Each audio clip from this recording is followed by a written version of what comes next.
Ladies and gentlemen, this is Lions Den with another news and commentary. We're having another police involved shooting that happened 2 weeks ago. This time in Independence, Missouri, which is a suburban part of Kansas City. Now, according to the Kansas City Defender, it says Independence police slaughtered mother and 2-month-old infant in botched domestic dispute call. Independence police recklessly unalive Maria Pike and shot her 2-month-old infant Destiny Hope in the head.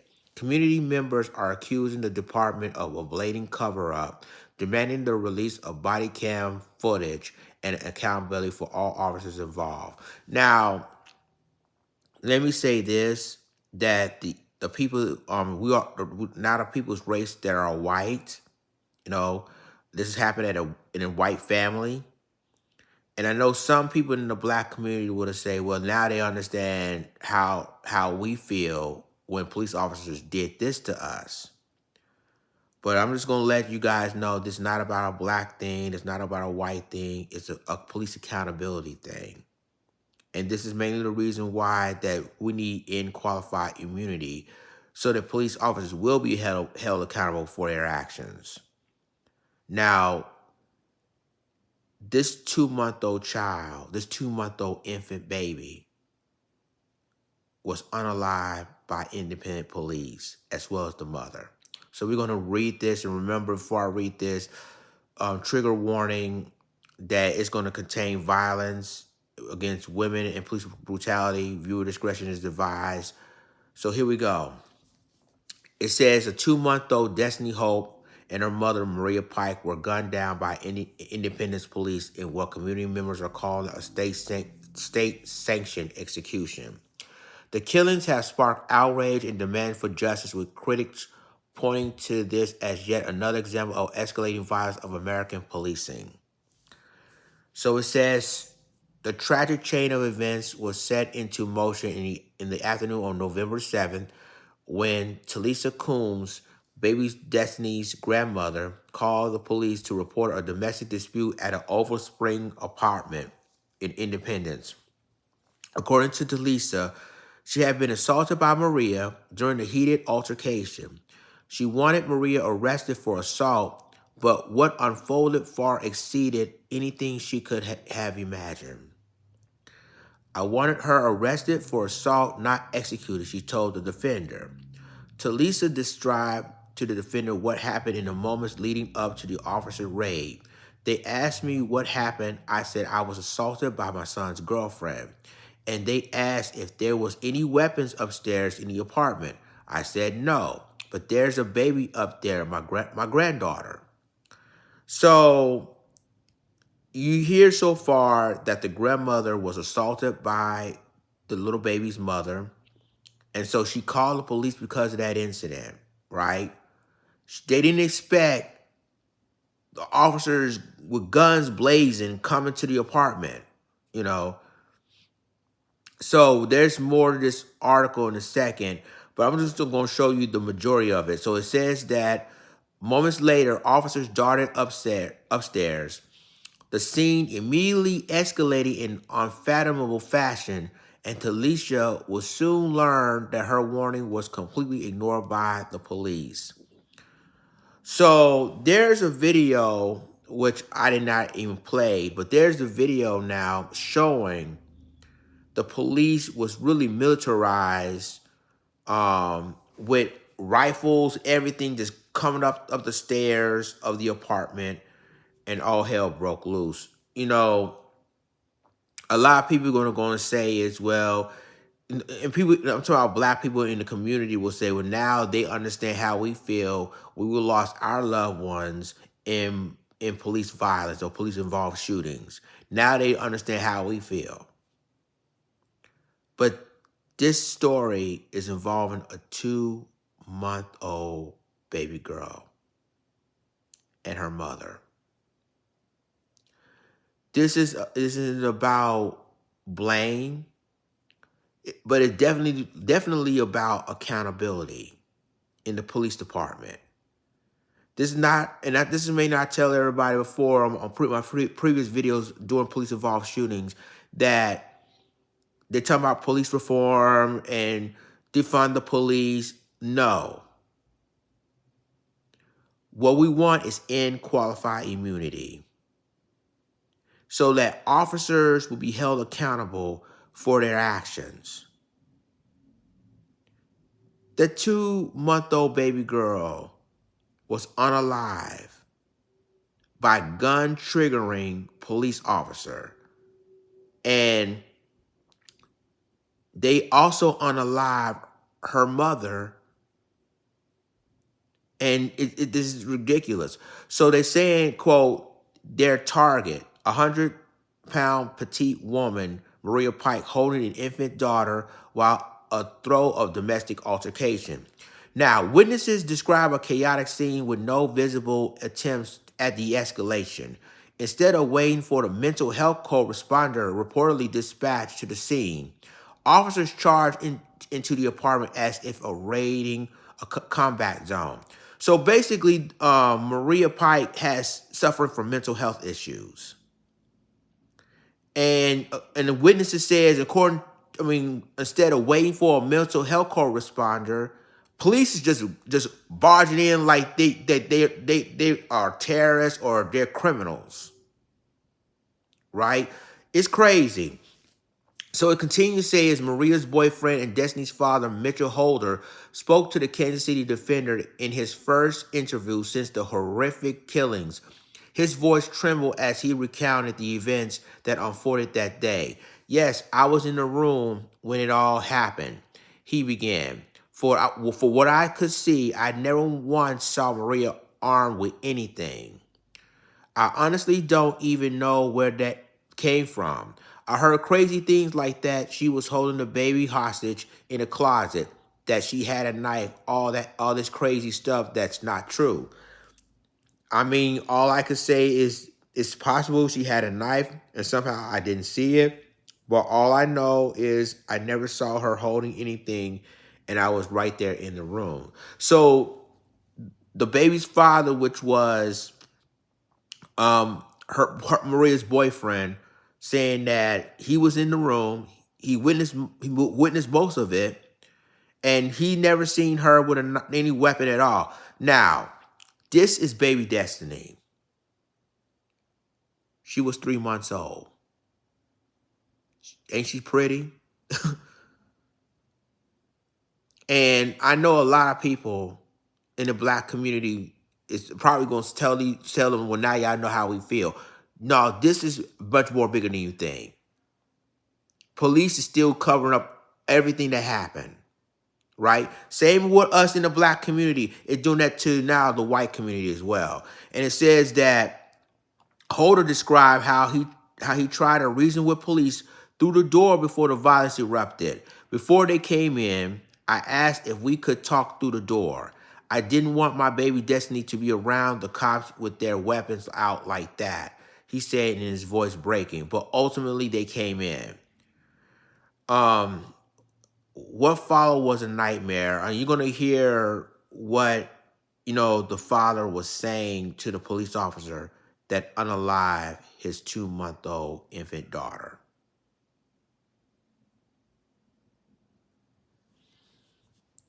See, this is not a black thing. This is not a white thing. It's a police accountability thing. And you basically unalive this precious 3-month-old baby girl and her mother, who was really 100 pounds, a petite woman that y'all could at least either, tase or de-escalate the situation. That's what y'all do. But now y'all don't care. That 3-month-old baby is no longer here. Her mother, Maria, is no longer here. And again, that it is crazy. Now, this is what he said. He said, quote, talk about the boyfriend. You kill her. They shot my baby, Holder said, his voice shaking with grief and fury. It looked like her head exploded. So he witnessed his 3-month-old baby girl unalive in front of his eyes. It says it looked like her head exploded. Her blood splattered across my glasses all over me. All I could do was scream. I just kept saying three words, the same three words. You killed her. I was screaming it over and over. That's that little girl's father saying that. Witness his 3-month-old child being unalived by the hands of the police.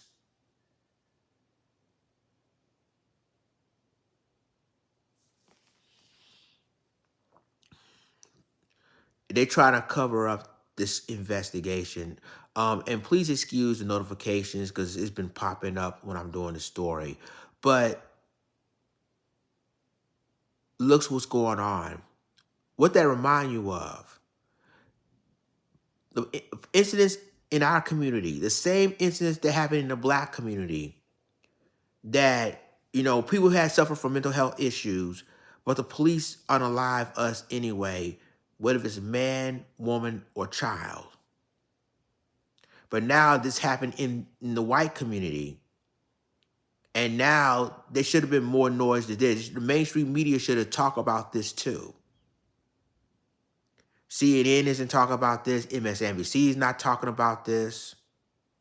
And it should have been. That was a 3-month-old baby, regardless, for how people feel about this. It continues to say he paused, collecting himself before continuing. I know she unalived instantly. There was a huge hole in her head. The horror didn't end there. Holder described how Maria, Destiny's mother, reacted in the moments after her baby was shot. Immediately, Maria jumped up, and as soon as she did, I don't know if the cops got scared or something, but then he fired another shot that hit Maria. I think it hit her in the hip, and the cop didn't stop her bleeding right away. He didn't know what he was doing. I believe she choked on her blood and bled out. That's my understanding of how she deleted. The brutality of police actions has left the apartment complex and entire community in shock and outrage. So, again, the police just doesn't care. And if this was a domestic violence call, they could have handled it differently. They could have de-escalated differently. And I did a story about the incident in Las Vegas, how a Black man who tried to save his family been unalived by Las Vegas police because he called 911 because the burglary broke into his home. And they tried to scuffle for that knife. Unfortunately, they deleted him. And incidents continue to happen in every community now, not just the Black community. So we continue to say is eyewitnesses completely dispute police. Now, this says that the independent police department's narrative hinges on one dubious claim that they shot Maria Pike because she was allegedly had a knife in her hand at the time she was unalive. Yet, the alleged weapon has yet to materialize, and thus far, every piece of eyewitness testimony contradicts the police account. They're doing the same thing like they did us in the Black community. Trying to say, well, he had a weapon, and I feared for my life, and that happened. Which some people said it didn't happen like that. Don't they say that in our community too? Let's continue. It says Mitchell Holder insisted that at no time did he see Maria wielding a weapon. Mitchell was the boyfriend. Talisa, who initially made the 911 call, told the defender, I was in the apartment when I got assaulted, and there was no weapon at all, none whatsoever. They try to lie and try to cover up thinking that she had a weapon. That's why they did what they had to do. But they said the boyfriend and the grandmother said that's not the case. They said that whether or not Maria had a knife will ultimately only be revealed when body cam footage is released. But even if she did have a knife, grandfather Brian said, I don't get it. Even if she did have a knife, how you got two big bully guys, police officers, wearing bulletproof vests, and they supposedly can't take a knife away from a little bitty woman? That don't make no damn sense. Why did you feel like you had to pull out your deadly weapon and shoot this woman while she had a baby in her arms? Does this make the same situation as what happened was in the black community? How there's incident that a black woman had a petite black woman had a knife. Y'all can de-escalate the situation with that. Unfortunately, they gun us down like that. Same happening with this family. It continues, says Grandma Talisa lamented the horrifying fact she'll never get to hold her granddaughter again. She was an infant. She had a life. She didn't even know how to walk, talk, anything, and now she ain't gonna be able to because she's gone. She was a happy baby.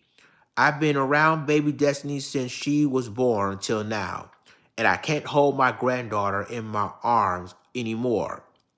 And since she was born until now, um, and see her smile when I said grandma, nothing can replace that. That's the grandparents of 3-month-old Destiny. Um, and again, picture if these people were black. This is how families feel when police officers unalive their loved ones, and they making making a mockery out of the situation. And just like what happened in the black community, police love to cover up and say, well, he had a weapon or she had a weapon, and they feared for their life, so we did what we had to do to stop it, or to eliminate the threat, as they say.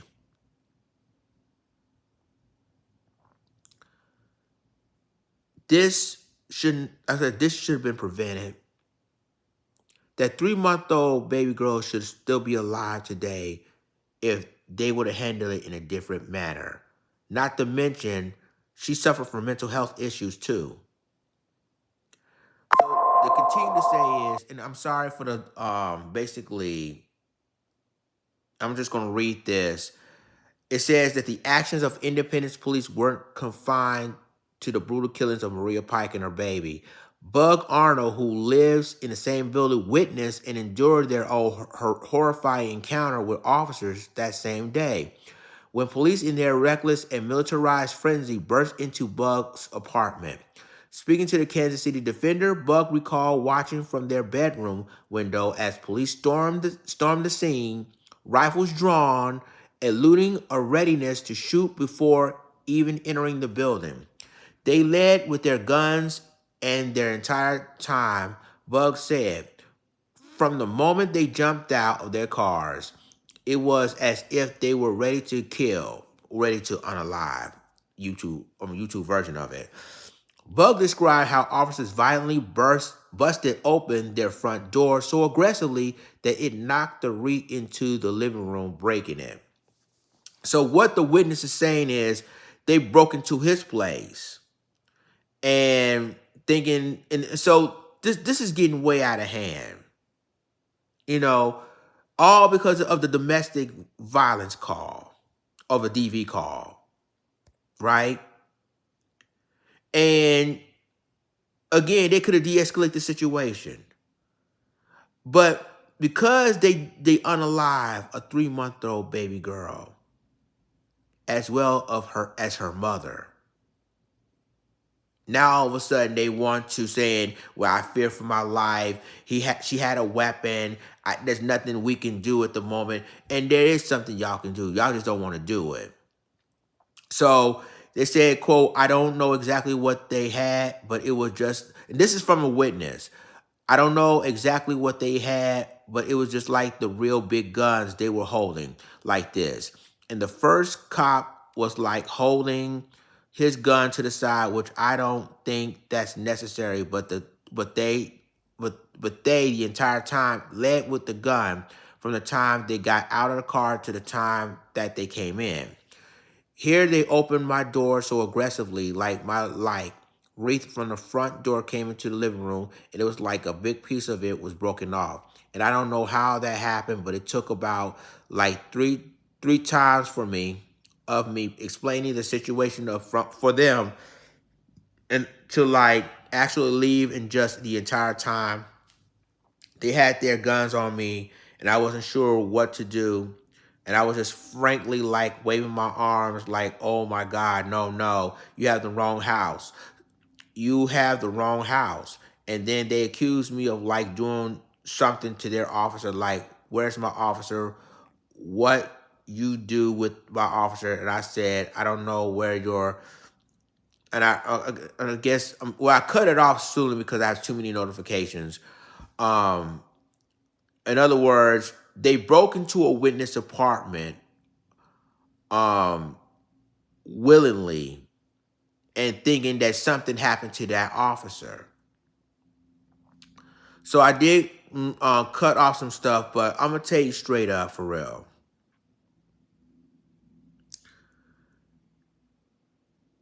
That 3-month-old baby girl shouldn't have been unalive like this. She was innocent. The grandmother called 911 because it was a domestic call, and she suffered from, I mean, and the baby's mother was suffering from mental health issues. And I kept thinking, in the Black community,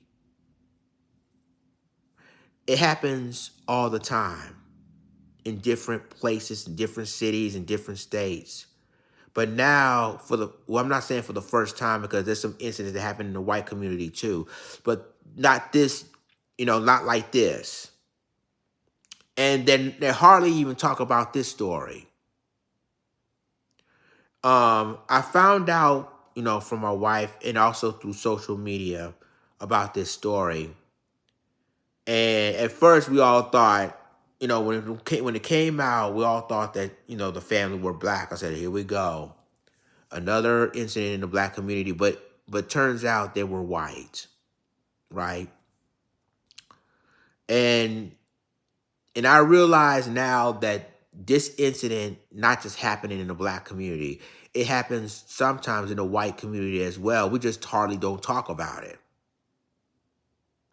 And the same problems, like the mother who was unalive suffered from mental health issues. And it was a DV call.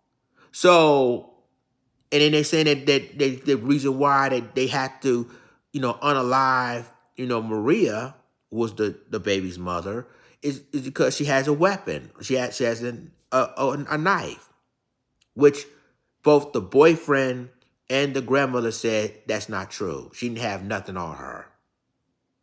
She don't have no weapon, no nothing. Same with us in the Black community, that we have to go through when police involve shootings all the time. Well, he had a gun, or she had a gun, or she had a knife, or he had a knife. We have to, eliminate the threat instead of de-escalating the situation. In this story, witnesses even say that they had, before they even got out of their police vehicles, they got weapons on them. They got rifles and all that on them, and storming into, their apartment without even talk them out or de-escalating the situation. If that's the case, the thing of it is that if she has suffered from mental health issues, that's when you need negotiators. You have to have negotiators to talk a person down. They used to do that back in the days. I don't know why they're doing this now. They used to have hostage negotiators that talk a person down, and breaking in, guns drawn, guns blazing is the last resort. You see movies like The Negotiator and everything else, when Kevin Spacey talked, Samuel Jackson or talked to their fellow officers, You know, when they say, even though this was a movie, but this is what's supposed to be happening. You got to bring negotiators in there, police negotiators. Talk to officers, talk to subjects down, and talk them down before you even, because again, that's could save people's lives. If they have negotiators talking to suspects or hostage takers, talk them down, incidents like this wouldn't have happened. Now they can just basically just break on in because they feel like it. And then according to a witness there, they broke into his place, even though they saw what's going on in their neighbor's apartment. So you see, ladies and gentlemen, this is mainly the reason why that we don't want police reform. We don't want defunding the police. We want ending qualified immunity to make police officers held accountable for their actions. And it's not just happening in the black community. It's not just happening in the white community. It's happening in all communities. Hispanics, Asian, all of them is feeling the effects in the hands of the police.